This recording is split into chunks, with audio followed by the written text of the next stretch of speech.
Bagaimana monomer nukleotida membentuk struktur DNA dan RNA?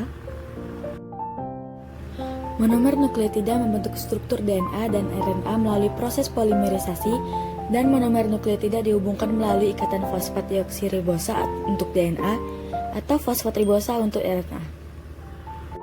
Setiap nukleotida dalam DNA terdiri dari basa nitrogen, yaitu adenin, guanin, sitosin, dan timin.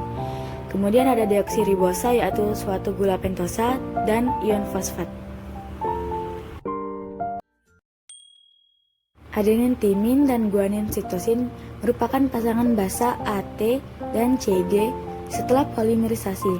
Rantai-rantai DNA ganda berikatan melalui hidrogen dan ikatan golongan untuk membentuk heliks DNA ganda. RNA juga memiliki basa nitrogen yang berbeda dalam beberapa kasus, yaitu urasil. RNA memiliki beberapa fungsi, termasuk membantu dalam penerjemahan informasi genetika dari DNA ke protein. Selanjutnya, mengapa DNA dikatakan sebagai materi genetik? DNA dapat dikatakan sebagai materi genetik karena membawa informasi yang menentukan sifat dan ciri dari organisme dan memegang peran penting dalam perkembangan dan evolusi organisme. DNA sendiri merupakan materi genetik yang diturunkan. Molekul DNA tersimpan di dalam nukleus sel dan sebagian kecil bisa ditemukan di mitokondria. DNA pada inti sel disebut DNA inti, sedangkan DNA pada mitokondria disebut dengan mtDNA. Sifat DNA juga permanen dan stabil di dalam sel. DNA dikatakan sebagai materi genetik karena DNA memiliki fungsi pembawa informasi genetik makhluk hidup, di mana DNA membawa instruksi bagi pembentukan ciri dan sifat manusia. Bisa dikatakan sebagai pengenal dari orang yang tidak memiliki identitas. DNA mengandung semua informasi sifat makhluk hidup. Jadi, DNA dapat menyediakan variasi material genetik yang diperlukan karena DNA memiliki urutan basa nitrogen atau triplet yang berbeda di sepanjang polinukleotidanya. Sehingga masing-masing triplet menghasilkan hasil protein yang berbeda-beda.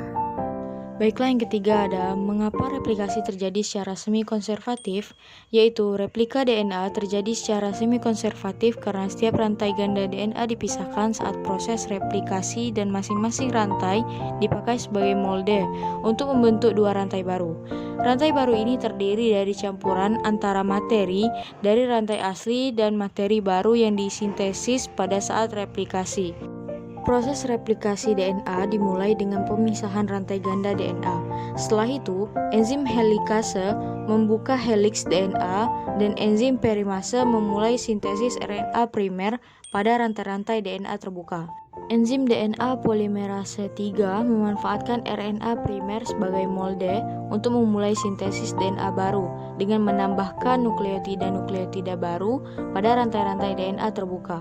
Pada akhir proses replikasi, enzim ligase menyatukan fragmen DNA yang terpisah dan membentuk rantai DNA ganda baru. Yang keempat ada bagaimana polymerase chain reaction atau PCR memperbanyak DNA secara in vitro. Polymerase chain reaction atau PCR memperbanyak DNA secara in vitro atau di luar sel.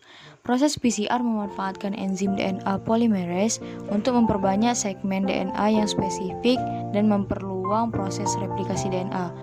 Proses ini terdiri dari 3 tahap utama, yaitu ada denaturasi atau rantai ganda DNA dipanaskan hingga suhu tinggi sekitar 94-98 derajat Celcius sehingga rantai-rantai DNA terpisah dan menjadi rantai tunggal. Yang kedua ada annealing, yaitu suhu diturunkan menjadi sekitar 50-60 derajat Celcius agar primer, yaitu fragmen DNA sintetik yang berukuran pendek dapat menempel pada target DNA. Yang ketiga ada ekstensi, yaitu suhu dinaikkan kembali menjadi sekitar 72 derajat Celcius untuk memfasilitasi aktivitas DNA polimers dan memperpanjang fragmen DNA baru.